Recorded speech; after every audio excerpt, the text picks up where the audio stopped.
in San Jose at the Earthquakes Avaya Stadium. It was a big game today as they're on their way to try to make the playoffs, and they ended up in a 1-1 tie with the Montreal Impact. Looked like they were going to take this for a win after Wondolowski scored in the first half with a bullet and gave them the 1-point lead. Then Montreal got a red card, and it looked like San Jose was just going to walk this in, but it wasn't the case. Montreal came back and scored in the second half, and San Jose, even with the red card, they couldn't put it away and they couldn't come back. They tried hard. We talked to Coach Kinnear, and he talked about how they lost the chance for the comeback and how it was very disappointing for them not to be able to get the win after Montreal got a red card, and they end up with only 2 points in the last 3 games as they're edging for a place in the playoffs. I think we all saw it. It's 2 guys going for a ball that we should have handled a little bit better than we did, and then the guy, slyly whips in a shot instead of a cross, and David gets caught leaning. So I'm sure he'll put his hand up like he will and like he already done. But in the manner that got there in the first place it's for me, it's very frustrating.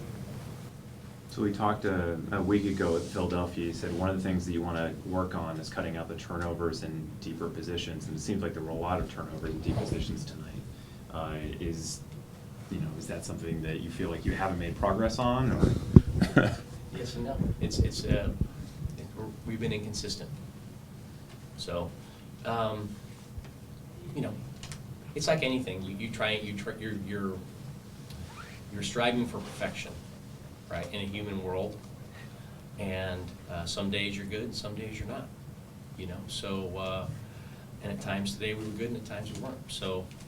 It's not just that. You're working on everything every day, whether it's be finishing or goalkeepers coming up for a cross or defenders clearing. And I've said it since day one. I think Elliot and Jeff could probably back me up. It's like striving for consistency, and we're still striving for it. You talked in the past about pushing the ball up the field quickly to draw teams out that are dropping back and sort of that shell. Do you feel that you did that today, or was that a point of where you needed some work on that? We needed some work on that tonight, Matt. I thought at times we did. They did sit in and try to frustrate us, and it succeeded in the end.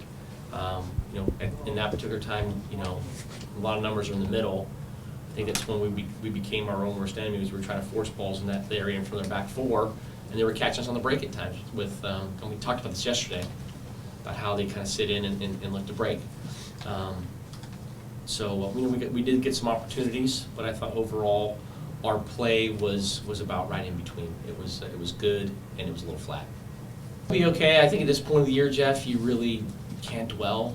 I will say going to that road trip, Kansas City and DC, I think everyone's probably going, man, the Quakes are in trouble. We're getting nothing out of this. So kind of funny how that week it was like, hey, we got 6 points out of this when you think we're going to get nothing. Now it's like, and this is what I will say, you can't count on anything. Nothing's guaranteed. It's like we have home games. Yeah, we have home games, but you look across the other side of the locker room, that team's fighting for a playoff spot too, and they're going to try to do everything they can to get a positive result. And to get 2 points out of 9, it's a huge disappointment. And I knew that question was coming, and I knew that I had it in not the back of my mind, it's in the front of my mind, because you're sitting there going, we did such a great road trip. Now we come home, you beat LA, and in these last 3, it's like, it's a big bump in the road. Short turnaround from the Seattle game now, another short one. You travel all the way to New York. How do you reset with your players going to New York City? There's a button in there that I push. It's called reset. Nothing.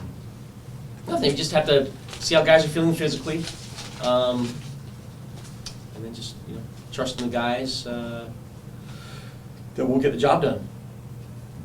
There's really nothing more I could tell you. I didn't go in there and throw anything or point fingers and throw some F-bombs. My point was, hey, we all have to want this together in a real bad way, and let's get ready for Saturday. Yeah, at 1-0 and a red card, should we have killed the game off? I think everyone in this room would probably say, yeah, you probably should have. It didn't happen. The turnaround's too quick for us to look back and go, well, I should have done this. It's like, no, we have to do this now. Is it a reflection of the team that you don't go in there and yell at them and turn on the hairdryer, the Sir Alex Ferguson Don't say treatment? dry in my presence. Don't have any. My apologies.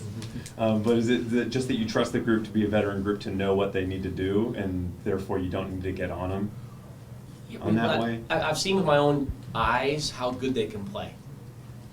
You know, so there's fact out there that I should have confidence in them and belief in them, and I do. Once again, this is Brendan Anderson signing off from Avaya Stadium with the San Jose Earthquakes tie with the Montreal Impact. 1-1. We'll see you next time.